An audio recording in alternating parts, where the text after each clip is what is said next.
Okay, sorry. If you want to know what the hell that was, Switchfoot, I believe, yeah, Switchfoot company car, right here. That's what I was listening to. So, obviously, I can't play the song for obvious reasons, but I figured I'd tell you that much so you weren't sitting here confused. Anyways, this is the Terrell Game Vlogs here. Terrell here on Terrell Game Vlogs. I decided to do an unboxing video because in about 10 minutes I am going to be watching I think this is episode 3. We're going to be watching episode 4 of It's So World, and then Fate Zero, and then Lagrange Flower of Rene. So I figure I'd go ahead and do this unboxing video while I had the time. And the first thing we're going to do is the continuation of Ruby and Sapphire. No, I have not read these yet because I still need to read the rest of Johto. But I'm assuming Ruby is... Actually, who is...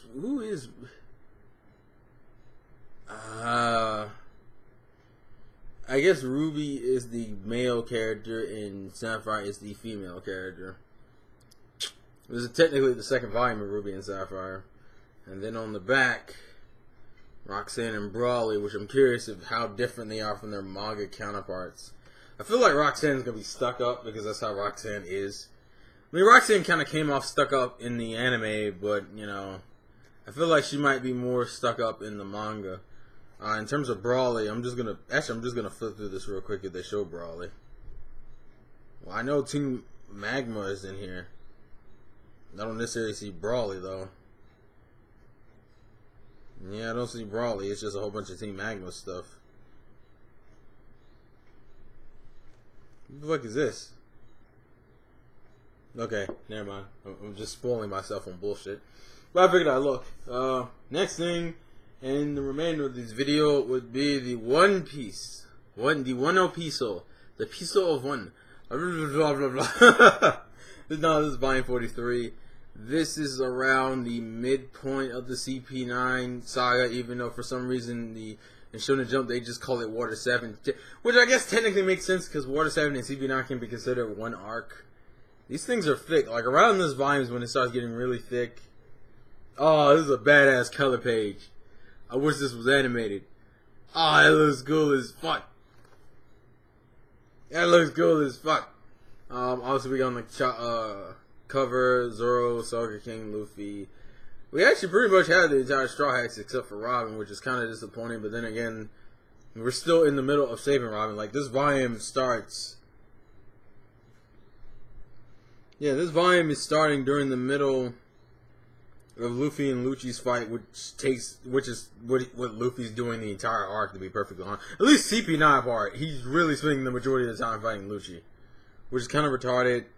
And then the Khalifa fight is in here with Nami. I think Zoro versus Kaku is in here. Yeah, Zoro versus Kaku. Jabura versus Sanji. And then the continuation and finishing of... Well, the continuation of Luffy versus Lucci. Like, by the end of this volume, it's not even done yet.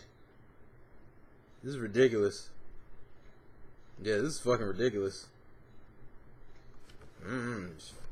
Anyway, Beast Mode.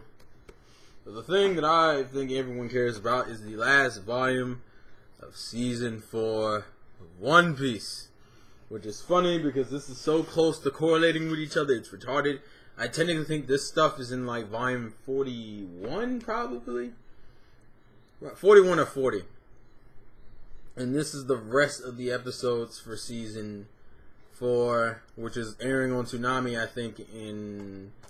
Is it next weekend? Yeah, next weekend. So, I guess it's interesting that they're already about... I think they're starting on the Foxy arc, which is episode 207, so considering we're already at 263, they got at least they got like over a year's worth of content to fucking do, because this is like 60 episodes, almost 60, I think 56. Robin and Soga King on the front, because I do know that Soga King and Robin have an interesting conversation. Luffy, Zoro, and the Sea Train, and all this epicness. Yes, I have seen some of the clips because some people have already uploaded the dub. I know I'm like the last nigga to get it. I'm only getting this like maybe 4 days earlier, which fucked me, but whatever.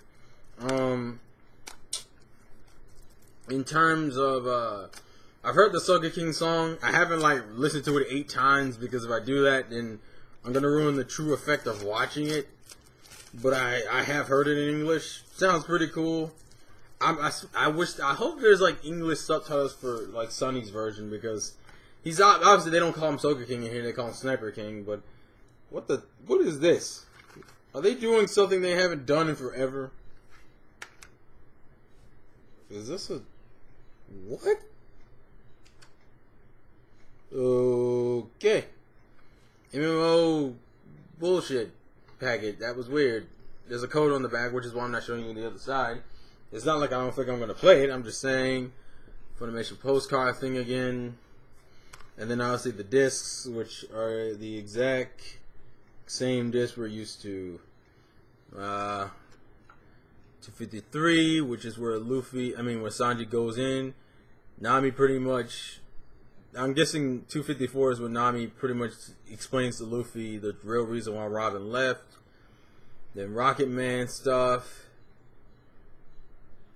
Then, I'm pretty much, the cool fights don't really start until 258. Which is when you get, Sanji versus Wanze, Frankie versus Nero, some funny ass scenes with Chopper and Robin,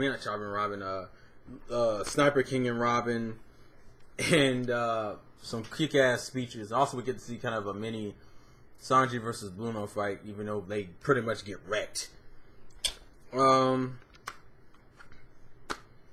I've actually heard the clips. I know that Nero is being voiced by Todd Hebercorn, which sounds about right. And then, actually, Frankie versus Nero is on this side. Actually, that sucks. All the good fights are all on the second disc. Look at that. Sanji versus Wanze. They don't say, though. They say Sanji versus Ramen Kempo. Frankie versus Nero. Zoro versus T-Bone, which really isn't a fight. And then the whole Sniper King stuff, and then we're going to Enies Lobby crap. Oh yeah, and we'll get introduced to Fukuro, Kumadori, not Kumadori. Is it Kumadori? Yeah, Kumadori, Jabura. Is that the only? Are those the 3 CP9 members we don't know anything about? Yeah, those 3. We'll get introduced to those in July. But Wanze's voice is just fucking great. I think he's voiced by the same dude who does I think his name is Josh Greeley. He does Kenichi. I think he does the main character in Baka and Test. Oh my god, he kills. That is a perfect fit for Wanze. I was surprised at how well that shit sounds. That shit sounds insanely well. I fucking love that. I am so looking forward to hearing him, seeing that entire fight. You see, my tradition is never to skip things, but I am so goddamn tempted. I am so goddamn tempted to skip shit to just watch the fights. But I know me. I know I have to watch this shit in order, because that's how I roll. This is like my second time or third time watching these episodes. I don't remember. I've seen One Piece multiple times. I can't remember if it's my second or third time though. I know I've seen these fights multiple times. The Wanze's fight is not necessarily interesting in itself, but I feel like the dub will make me love that fight. Also, what was the whole hatred of Wanze's Japanese voice? I mean, it's not. I understand it's annoying, but I thought it was supposed to be annoying. Plus, that I don't know, it just doesn't really bother me. I know Matt was like, "Oh, man, he's like he borderline skipped part of the fight because of how annoying that character's voice is." I didn't think it was that annoying, but yeah. 2013, we finally got season 4, which is kind of sad considering season 4 aired in Japan in 2004, which was the year we got the 4 Kids dub in 2004. It took us 9 years to get all of season 4 out. Technically, we've had season 4 DVDs since 2012, but still, we're making our way back up there. And then hopefully, by the time they finish season 5, which is like a good, they got season 5 plus they got the filler after season, like the Ice Hunter filler. So that's about a good 70 episodes they got. Also, I'm curious, are they gonna if they're going to dub the filler specials like the Edo filler specials? Because if they do, that'd be so hype. I'd be so excited. But it's almost 8 o'clock. Excel World episode 4 is about to come on. So the last thing I will do is I only have the the continuing on the boat stuff on the back. So to end this off, I'm going to read the letter of Marquis. I'm not going to try doing a Soka King voice because I know I'm not good at it. So let's do this. Alright. The siege trains. Okay. I haven't done this in a while. The siege train has left the station. Next stop in its lobby. Nami, despite her desperate dash, arrives at the station too late to stop the sea train. But she's relieved to learn that Sanji has stowed away on board the vessel and will stop at nothing to rescue Robin. With the storm of all storms bearing down upon them, Nami and Chopper risk their lives to save Luffy and Zoro from the rapidly rising waters. Back aboard the train, Sanji is aided in his battle against the CP9 goons by the arrival of a mysterious Sniper King. a wandering warrior from Sniper Island.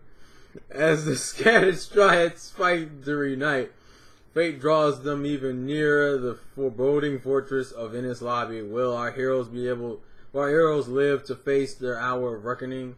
Find out on the most exciting voyage yet. Which, I guess in a sense, it is one of the most exciting voyages. It's more of one of those.